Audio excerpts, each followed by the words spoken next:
एक बार की बात है, एक आलसी व्यक्ति एक बौद्ध भिक्षु से कहता है, मुनिवर, मेरे पास बहुत आलसपन है, जिसकी वजह से मैं अपने जीवन में जो करना चाहता हूं वह कर नहीं पाता हूं। मुझे कुछ रास्ता दिखाएं।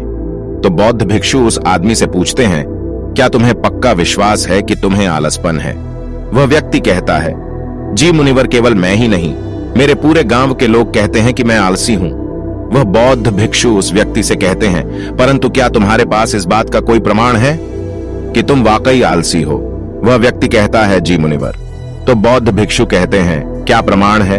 मुनिवार, मैं जानता तो हूं कि व्यायाम करना मेरे स्वास्थ्य के लिए अच्छा तो है, लेकिन मैं चाह कर भी नहीं कर पाता हूं, क्योंकि मेरा आलस मुझे सुबह जल्दी उठने ही नहीं देता।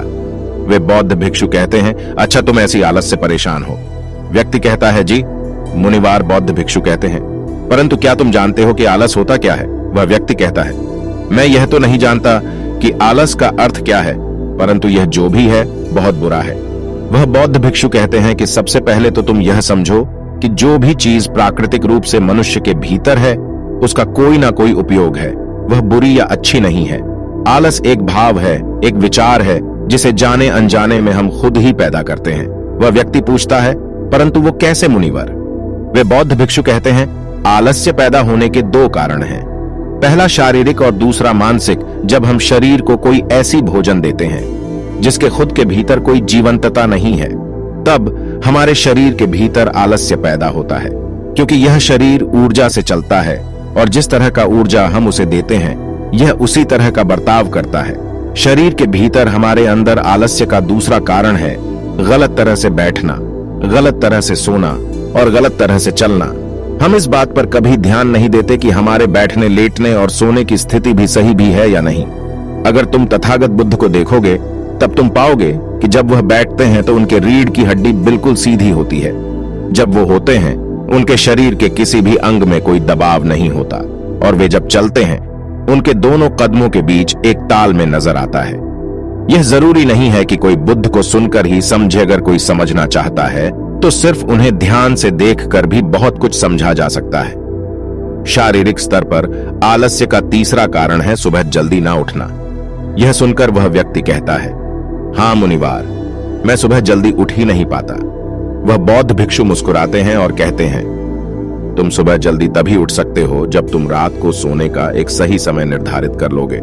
प्रत्येक बौद्ध भिक्षु को अनुशासन का पालन करना होता है, क्योंकि अनुशासन हमारे जीवन में संतुलन लाता है। ज्यादातर लोग अनुशासन को बुरा समझते हैं, क्योंकि उन्हें लगता है कि अनुशासन उन्हें बांधता है, जबकि असल में यह है कि अनुशासन हमें बांधता नहीं बल्कि मुक्त करता है। तब वह व्यक्ति पूछता है, परंतु मुनिवर, शुरुआत कहाँ से करें? सही तरह से भोजन करने से, सही तरह से बैठने, लेटने या चलने से, या सुबह जल्दी उठने से? वह बौद्ध भिक्षु कहते हैं, शुरुआत अभी से करो। जो भी तुम इस समय कर रहे हो उसे ध्यान से करो। पहले तुम मन के स्तर पर आलस्य को समझो। वैसे ज्यादा स्थितियों में मन शरीर के कारण आलस्य पैदा करता है। मानसिक आलस्य का पहला कारण है हमारे पुराने गलत विश्वास। हमें लगता है कि हम पिछली बार भी नहीं कर पाए थे, इसलिए इस बार भी हमसे नहीं होगा। हम इस बात को नहीं देखते हैं कि इस बार और पिछली बार में बहुत अंतर है। अब हम मानसिक तौर पर वह नहीं है जो पहले थे। अब सब कुछ बदल चुका है। जब हम अपने आप को काबिल नहीं समझते तब आलस हम पर हावी हो जाता है। दूसरा कारण है छोटी लोग वाले और आलसी लोगों का साथ देना। कभी कभी ऐसा होता है कि आलस्य हमारे भीतर नहीं होता, परंतु दूसरों लोगों से वह हमारे भीतर आ जाता है। ऐसा इसलिए होता है क्योंकि हम आलसी लोगों की संगति करते हैं। वह व्यक्ति कहता है कि जी मुनिवर, ये एकदम सत्य है, ये बात तो मैंने भी अनुभव की है। वह बौद्ध भिक्षु कहते हैं, तीसरा कारण है मन का स्पष्ट ना होना। मान लो तुम एक वन में खो गए हो और शाम होने वाली है।